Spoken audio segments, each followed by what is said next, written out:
अण्णाभाऊ समूहाचे अध्यक्ष, आमचे सहकारी माननीय अशोक सराठी साहेब, उपस्थित आतिश कुमार देसाई, उपस्थित या अवधूत भजनी मंडळाचे अध्यक्ष मारुती दिंडे, शिवाजी पनाळकर, तानाजी उत्तरकर, भास्कर भाईगडे, उपस्थित ममता हलवंकर, उपस्थित सर्व बंधू भगिनी आणि आमचे सर्व सहकारी. जसं मगाशी उल्लेख केला की कार्यक्रम होता, प्रत्येक मंगळवार बुधवार मी मुंबईत असल्यामुळे येऊ शकलो नाही, पण मला असं वाटतं मी आलो नाही, पण येताना इथं लाईट घेऊन आलो एवढं मला बरं वाटतं. मला आठवतंय की मी जेव्हा उत्तूर जिल्हा परिषदमध्ये यायला सुरुवात केली तर सगळ्यात जागृत देवस्थान आपल्या जोंकाईला माझ्या दर्शनाला घेऊन गेलो आणि तिथं पण गेल्यानंतर मला सगळ्यांनी सांगितलं फार जागृत देवस्थान. आणि मार्चमध्येच ना आता तुमचं ते यात्रा आता कधी, मी आणि माझ्या पत्नी सकाळी 5-5:30 आलो होतो कोल्हापूरहून दर्शनाला आणि मला सगळ्यांनी सांगितलं की फार जागृत देवस्थान आहे, काही मागितलं त्यांची सगळ्यांची इच्छा पूर्ण होते. जिल्ह्यात काय पश्चिम महाराष्ट्रातले मोठमोठे नेते येऊन तिथं त्यांनी आपली मागणी केली आणि त्यांना न्याय मिळाला. पण मला ते एक गोष्ट नेहमी खटकली की एवढं जागृत देवस्थान त्याच्यामध्ये आत लाईटची सुविधाच नव्हती की संध्याकाळी झाला तर या मंदिरामध्ये अंधार होतो. म्हणून मला वाटतं पहिलं सोलारचं आपण त्या देवस्थानमध्ये बसवलं आणि आज या मंदिरासमोर पण आपण सोलार हाय मास्क हे मी जाणून बुजून निधी आणली.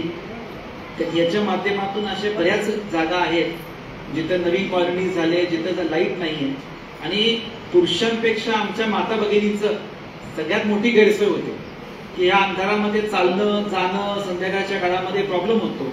आणि त्याच्यामुळं आता MSEB चे पण लिमिटेशन्स आहेत, कारण प्रत्येक गोष्टीला ट्रान्सफॉर्मर लागला तर ते मग जिल्हा योजनेकडून पैसे मागवा असं म्हटलं तर MSEB चे पण लिमिटेशन्स यायला लागले. तर त्याचा पर्याय आम्ही काढला की सोलार हाय मास्क आपण बसवावं आणि त्याचं प्रॉपर मेंटेनन्स पण आपण करणार आहे की संध्याकाळ झाली की दिवसभर सगळं चार्जिंग झाल्यानंतर ऑटोमॅटिक लाईट सुरू होते आणि त्या माध्यमातून आपण हे कार्य केलेलं आहे.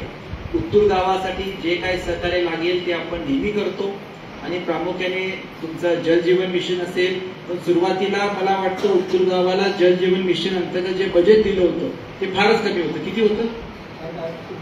8 कोटीचं बजेट होतं आणि नंतर मग गुलाबराव पाटील साहेबांच्या पाठपुरावा करून मुख्यमंत्री साहेबांचा पाठपुरावा करून ते मला वाटतं 12 कोटी 80 लाखापर्यंत गेलं.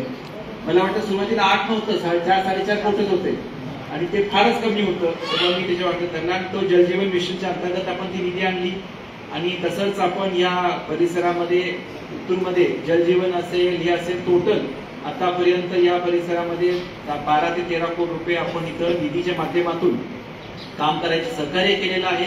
आणि तसंच एक लोकप्रतिनिधी कुठलंही संवैधानिक पद नसून मला जे काही शक्य आहे मी केलेलं आहे आणि उत्तूरकरांनी मला नेहमी प्रचंड प्रेम दिलेलं आहे. म्हणजे अपक्ष उभारून सुद्धा उत्तूरमध्ये मला 250 मतांची लीड जर उत्तूर दिली आहे त्याचा मी माझ्या दोन आहे. येत्या काळामध्ये आपल्या सगळ्यांचा असाच आशीर्वाद मला लागणार आहे की येत्या काळामध्ये आपला लोकप्रतिनिधी म्हणून एक लोकसेवक म्हणून आपली 5 वर्ष सेवा करायची एक संधी आज योगायोगाने या मंदिरामधून मी आपल्या सगळ्यांना कळकळीची विनंती करतोय की एक सेवा करायची मला आपण सगळ्यांनी संधी द्यावी आणि परत जे काय सहकार्य लागेल ते मी असेल अशोकांना असेल आम्ही नेहमी करत राहू. आणि आपण सगळी इथं आलात त्यासाठी आपल्या सगळ्यांचे आभार व्यक्त करतो. कार्यक्रमाला उशीर झाला त्याची दिलगिरी व्यक्त करतो, पण मगाशी शाळेमध्ये कार्यक्रम असल्यामुळं 1-2 शिक्षकांनी भाषण केल्यावर थोडंसं जरा वेळ जास्त गेला, त्याच्यामुळे समजून घ्या.